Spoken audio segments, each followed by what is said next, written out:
Bonjour à tous, aujourd'hui je vous emmène dans une société où les humains se transforment en animal. C'est le sommaire de ce nouveau live de DVD Critique. Bienvenue à vous.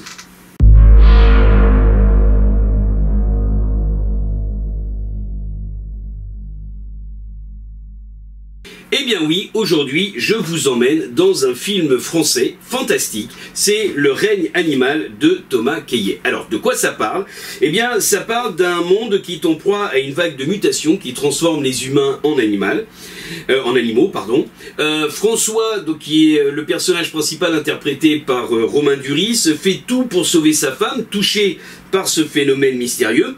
Et alors que la région se peuple de créatures d'un nouveau genre, il embarque Émile, leur fils de 16 ans, qui est joué par Paul Kircher, dans une quête qui bouleversera à jamais leur existence. Et c'est peu de le dire parce que ce film est une véritable bonne surprise. C'est un excellent film fantastique qui a surtout l'intérêt de ne pas vouloir utiliser les effets spéciaux comme argument de vente, mais plutôt de les mettre au service de la prestation de ses comédiens.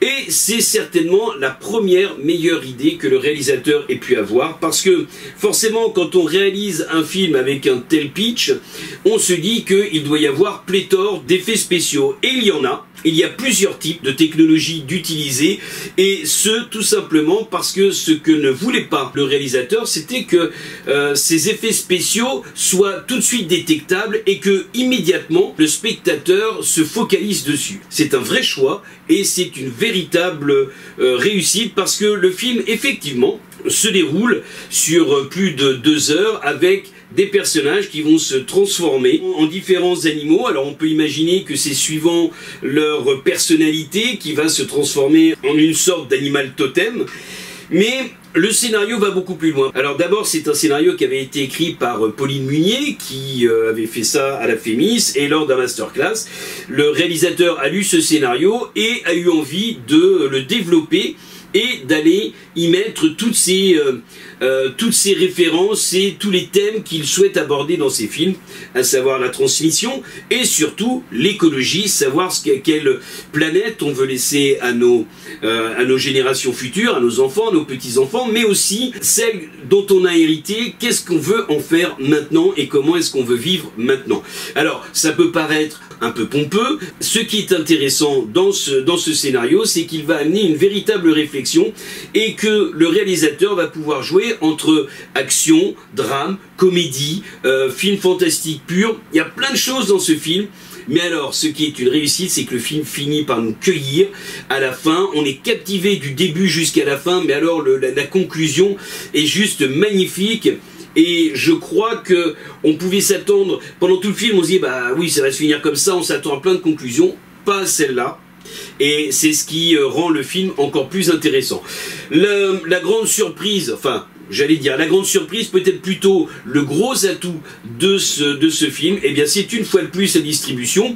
Romain Duris n'a plus rien à prouver, surtout quand on voit toute sa filmographie, mais ici il joue sur plusieurs palettes de nuances et des fois presque imperceptibles dans ce rôle de père qui cherche à rester optimiste pour son fils, mais qui veut absolument sauver sa femme, et des fois le vernis craque, et c'est ce qui rend la prestation de Duris magnifique.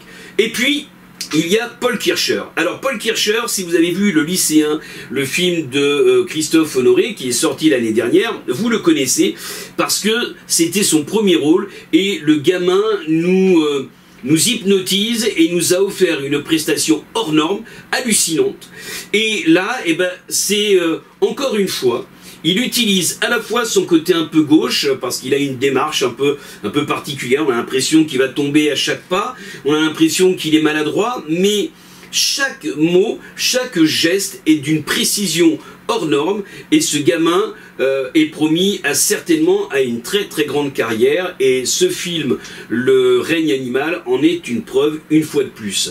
Voilà, tout ça pour vous dire, Le règne animal, ça sort le 4 octobre, c'est une excellente surprise, enfin un film fantastique français qui sait assumer son côté fantastique tout en restant ancré dans une sorte de vision à la fois moderne et à la fois classique. Donc allez-y, courez le voir, c'est un excellent programme que je vous invite à découvrir dès le 4 octobre dans les salles de cinéma. À très bientôt.